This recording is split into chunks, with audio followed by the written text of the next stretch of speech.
What is that book of poems competing with? Well, it's competing with people with their kids, what's on TV. It's competing with the reality is the more that you can lean in to the deviation, the zag, the more you realize there really is no competition. What associations do you want people to have with you and with your art? If you are trying to turn your poetry into a vehicle for impact and change in other people's lives, then this is going to help. We have here Marty Neumeier's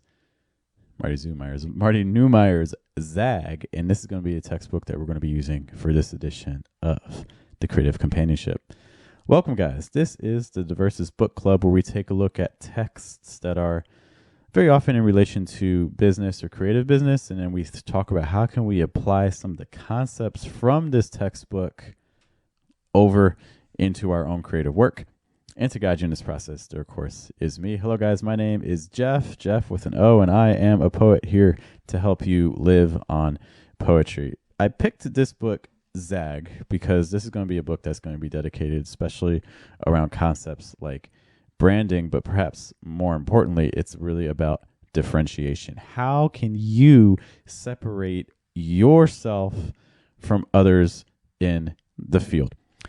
The way that this book club works is I have been reading the text, I've taken some notes, and from those notes I arrive at 4 or 5 questions that we're going to be trying to answer. I'm going to approach it from the Diversus perspective, but for you, I would encourage you to ask yourself, hey, how can I take these things that Jeff is talking about, that the book is talking about, and apply it to my own art? You don't have to use it the same way. To give some background as well for Diversus and myself. So I'm approaching poetry as a vehicle for communication exercises.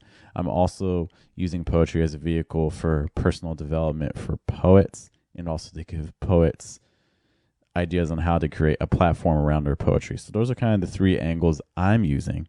You may be a poet who's asking, hey, maybe I can use poems as devices for marketing for other companies, or maybe I can use it to create curricula for schools, or maybe I can use poetry as a vehicle to create, who knows, some sort of programming, like after school programming for kids or teenagers. Whatever the case may be, these are going to be some of the central ideas. The big thing, if I had to summarize a central concept from this whole book, is probably the idea of radical differentiation. We cannot do the thing that other poets are doing, and we're going to try to address that, especially in some of the latter questions that we'll get to. So let's begin with a first question based off the book. And this question is, what are all the things that your art competes with? If you're a poet, what are some things that your poems are competing with?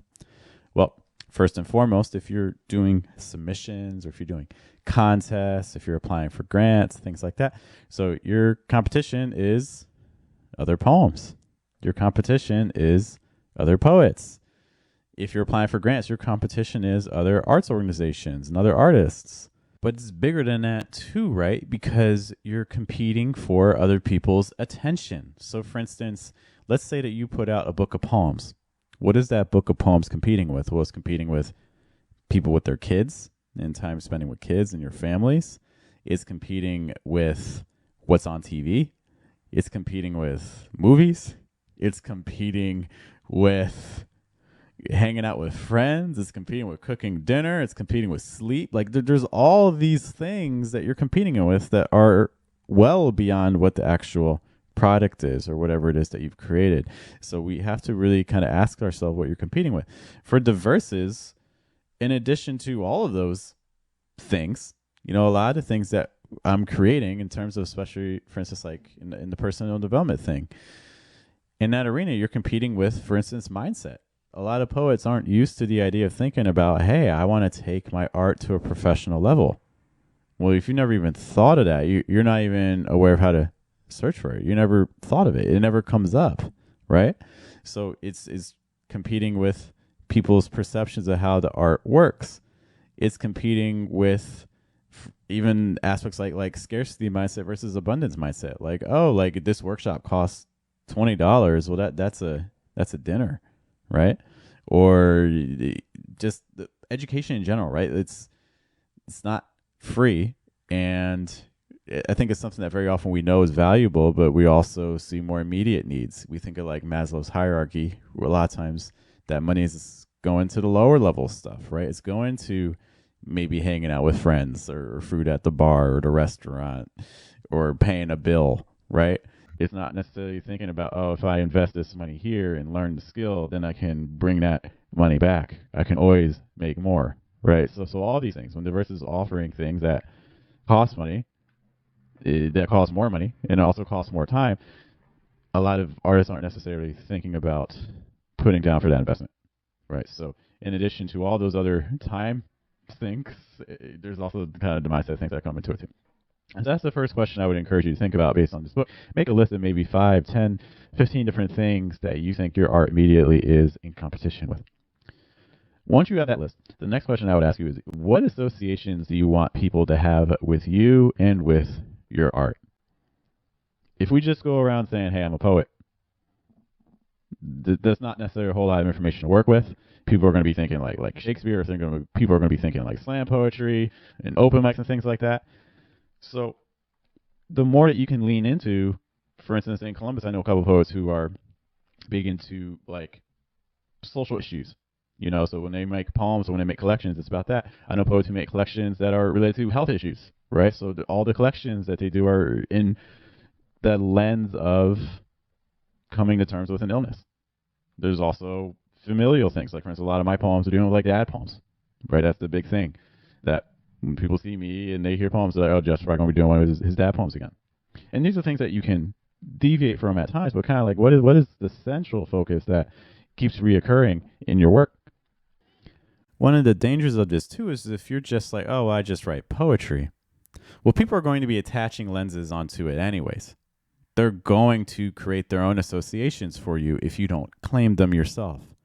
And you can't force people to think of how you want them to perceive you.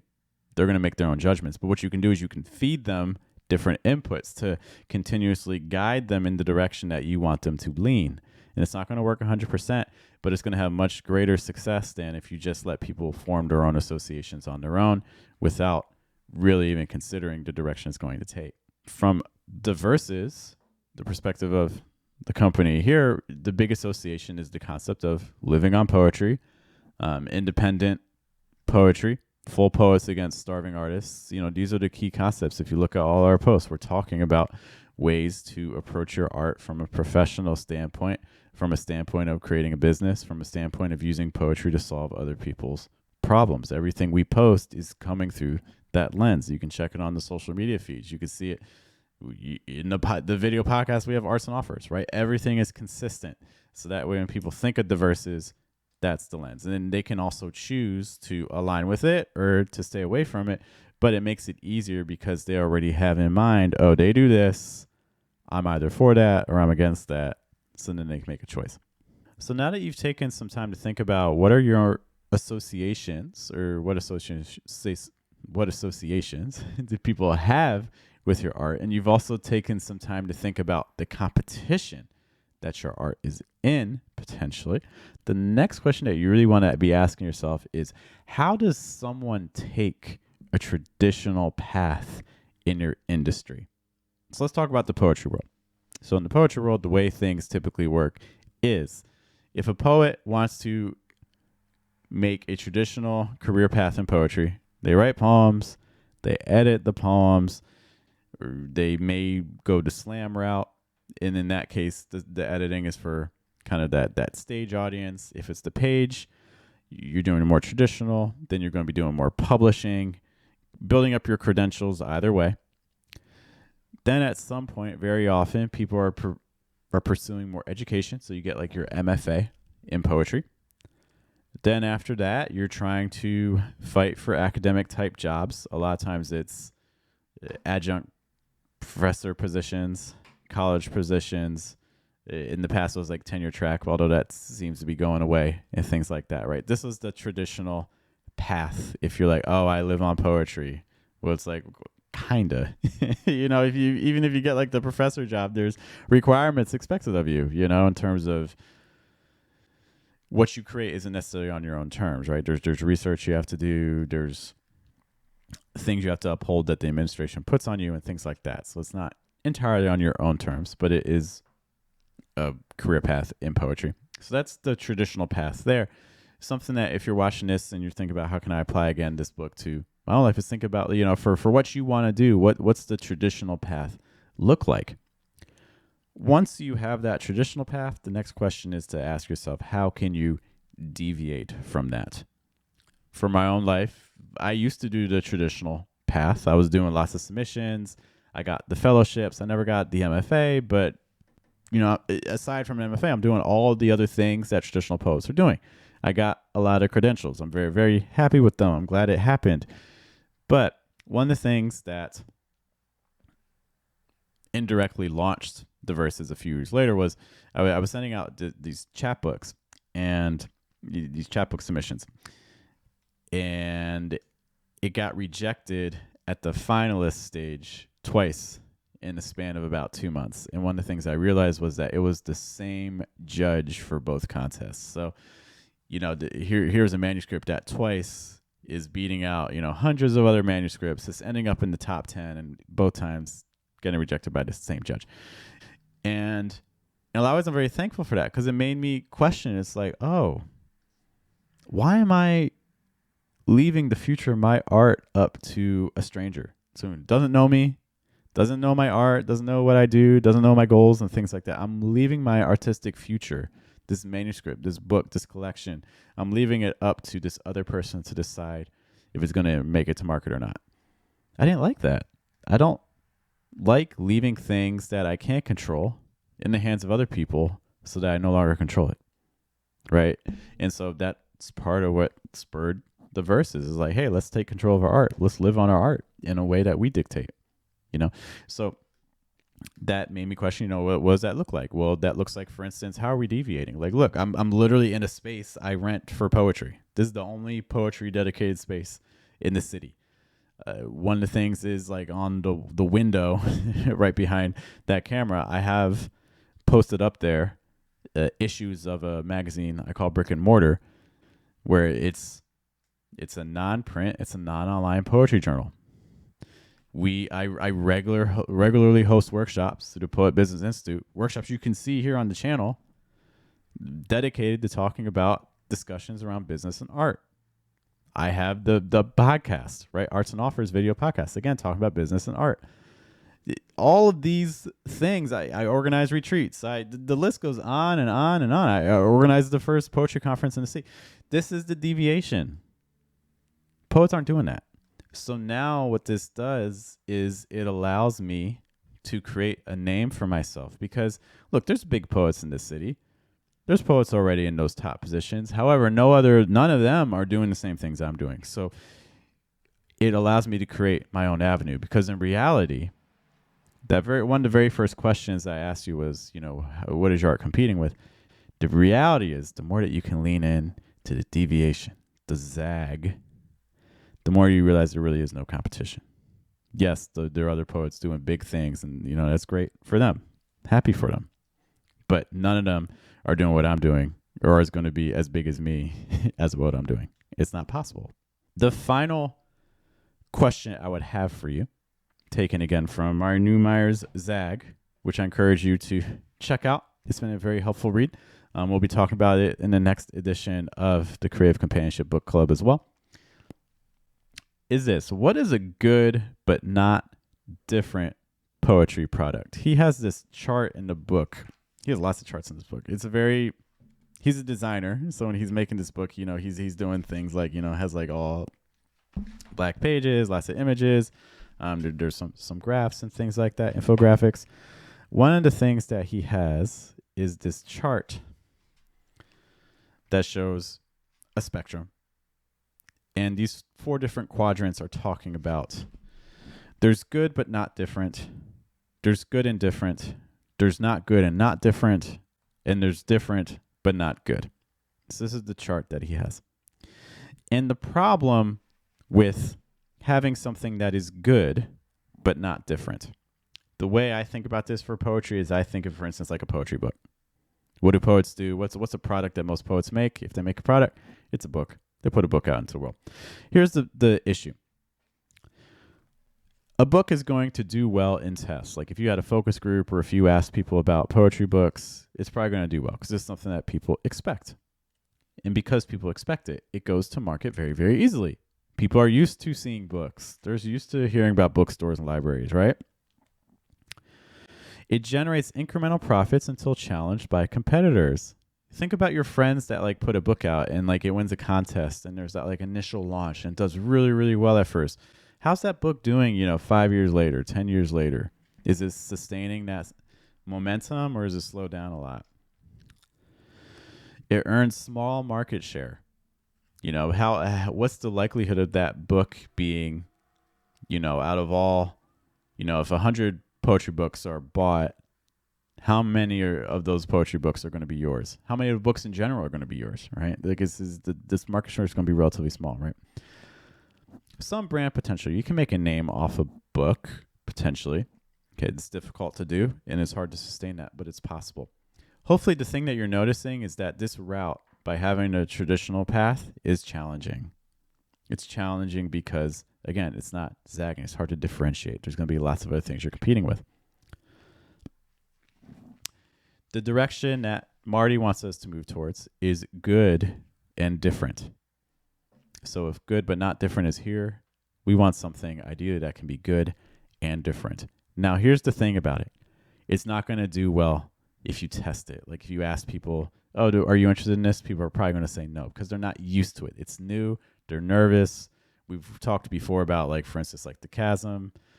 There's an idea of you need like your early adopters, people who are willing to, or honestly, pursue something because it is new, right? Those are the people you're going after. Your general population, your mainstream audience, they're going to kind of stay away from it because they don't trust it, right? So, for instance, like the verses, like having a space, doing more workshops around poetry and business and things like that. These things are new for people, so there's a lot of hesitancy at first, right? The goal is that customers eventually will equate different with good. They slowly start to trust it and see the quality of the work. What this can do, if it's successful, is it can generate lasting profits because there's nothing else really like it. So it's something that can endure after that 5-year mark. The book might disappear, but the program or organization who runs the workshops and things like that, that could be a name that no one else in the city really can run with. It can earn a larger market share, and it has a strong brand potential because people begin associating you with that new, radically different thing. Now, the chances of that being successful can be really, really challenging. There's a risk here. What I tell people is that, hey, we are sailing to an island that may not exist. There's a chance that everything we're talking about is going to fail. There's a chance that the money I'm investing in this space isn't going to work out. But the only way we can truly know is by trying. So those are the 4 questions I'd like you to consider. Let me know in the comments your own answers to these. Also, we have a free section of the Substation. In case you don't know, the Substation is our online community. It's at theversuspoetry.com/about-substation. We have a section that's free dedicated just to the Creative Companionship Book Club. We'd love to get your thoughts and see your answers to these questions there. We will see you next week with another edition of the Creative Companionship. You guys have a good day, have a good night, and a good afternoon. Bye.